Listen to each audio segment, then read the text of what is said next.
May be health upset ಇಂದ ಇವತ್ತು ಬಂದಿಲ್ಲ ಅಂತ ಅನ್ಸುತ್ತೆ ಥಿಯೇಟರ್ಗೆ. ಸೊ ಎಷ್ಟು ಮಿಸ್ ಮಾಡ್ಕೊಳ್ತಿದ್ದಾರೆ ಥಿಯೇಟರ್ ಬಂದು. ನಾನು ಫಸ್ಟ್ ಶಿವಣ್ಣನ್ನೇ ನೋಡಿದ್ದು ಆ ತರ ಥಿಯೇಟರ್ ಬಂದು ಅಷ್ಟು ಜನದ ನಡುವೆ ಕುತ್ಕೊಂಡು ಒಂದ್ ಸಿನಿಮಾಗ್ ಸಪೋರ್ಟ್ ಮಾಡ್ತಾರೆ ಆ ತರದ ಹೀರೋ ಅಂತಂದ್ರೆ ನಾನು ಶಿವಣ್ಣನ್ನೇ ನೋಡಿದ್ದು ನನ್ನ ಈ ಸಿನಿ ಜರ್ನಲಿಸ್ಟ್ ಕರಿಯರ್ ಅಲ್ಲಿ. ಸೊ ಆರೋಗ್ಯದಲ್ಲಿ ಸ್ವಲ್ಪ ತೊಂದರೆ ಇದ್ರೂ is going to come. Sunday ಬಂದ್ಬಿಟ್ಟು ನೋಡ್ತಾರೆ. ಭಾನುವಾರ. ಯಾವ ಸೀನ್ ತುಂಬಾ ಇಷ್ಟ ಆಯ್ತು ಗೀತಕ್ಕ ನಿಮ್ಗೆ? ಬಿಕಾಸ್ ಡಾಲಿ ಧನಂಜಯ ಹೇಳ್ತಾ ಇದ್ರು ಇಂಟರ್ವಲ್ ಸೀನ್ ತುಂಬಾ.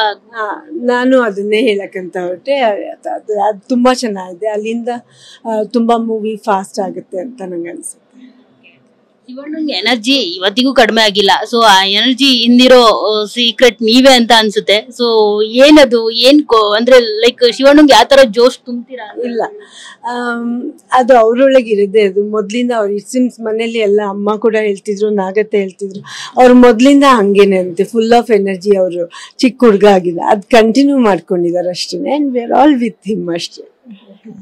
ಫೈನಲಿ ಅಭಿಮಾನಿಗಳಿಗೆ ಏನ್ ಹೇಳೋದಕ್ಕೆ ಇಷ್ಟಪಡ್ತೀರಾ? ಇವತ್ತು ಎಲ್ರು ಬಂದು ಸಿನಿಮಾ ನೋಡ್ತಿದ್ದಾರೆ, ಜೊತೆಗೆ ತುಂಬಾ ಕ್ಯೂರಿಯಾಸಿಟಿ ಅಂದ್ರೆ ಸಿಕ್ಕಾಪಟ್ಟೆ ವೆಯ್ಟ್ ಮಾಡ್ತಾ ಇದ್ರು. ಯಾಕಂದ್ರೆ ಕನ್ನಡ ಇಂಡಸ್ಟ್ರಿಯಲ್ಲಿ ಈ ವರ್ಷ ನಾವು ಈ ತರ ವಿಜುವಲ್ಸ್ ಥಿಯೇಟರ್ ಅಲ್ಲಿ ಅವಾಗ ಬರ್ತಿರೋದು ವಿಜುವಲ್ಸ್ ಮತ್ತೆ ಕೇಕೆಗಳು ಎಲ್ಲ ಕೇಳೇ ಇಲ್ಲ. ಸೊ ಈ ಸಿನಿಮಾಗೆ ಫಾರ್ ದ ಫಸ್ಟ್ ಟೈಮ್ ಕೇಳ್ತಿರುವಂತದ್ದು.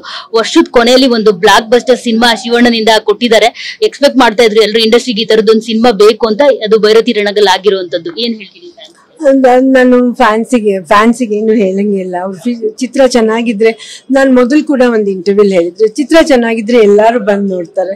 ಈಗ ಬೇರೆ ಫಿಲಮ್ ಚೆನ್ನಾಗಿದೆ ಅಂದಾಗ ನಾವು ಕೂಡ ಹೋಗಿ ನೋಡ್ತೀವಲ್ವಾ, ಅದೇ ತರನೇ ನಾನು ಫ್ಯಾನ್ಸಿಗೆ ಅಷ್ಟೇ ಹೇಳೋದು. ಕನ್ನಡ ಚಿತ್ರಗಳನ್ನ ನೋಡಿ, ಎಲ್ಲಾ ಚಿತ್ರಗಳನ್ನ ನೋಡಿ, ಹಾಗೇನೆ ಕನ್ನಡ ಚಿತ್ರಗಳನ್ನ ಜಾಸ್ತಿ ನೋಡಿ ಅದಕ್ಕೆ ಆಶೀರ್ವಾದ ಇರ್ಲಿ ಅಂತ ಹೇಳ್ಬಿಟ್ಟು ಸದಾ ನಮ್ಮ ಕನ್ನಡ ಚಿತ್ರರಂಗಕ್ಕೆ ಎಲ್ಲರದು ಆಶೀರ್ವಾದ ಇರ್ಲಿ ಅಂತ ನಾನು ಕೇಳ್ಕೊಳ್ತೀನಿ. ಸೊ ನೋಡಿದ್ರಲ್ಲ, ಇದಿಷ್ಟು ಗೀತಾ ಶಿವರಾಜ್ ಕುಮಾರ್ ಮಾತು. ಕ್ಯಾಮ್ರಾ ಪರ್ಸನ್ ಪ್ರಶಾಂತ್ ಜೊತೆ ಮಂಗಳ ರಾಜಗೋಪಾಲ್, ಟಿವಿ9 ಬೆಂಗಳೂರು.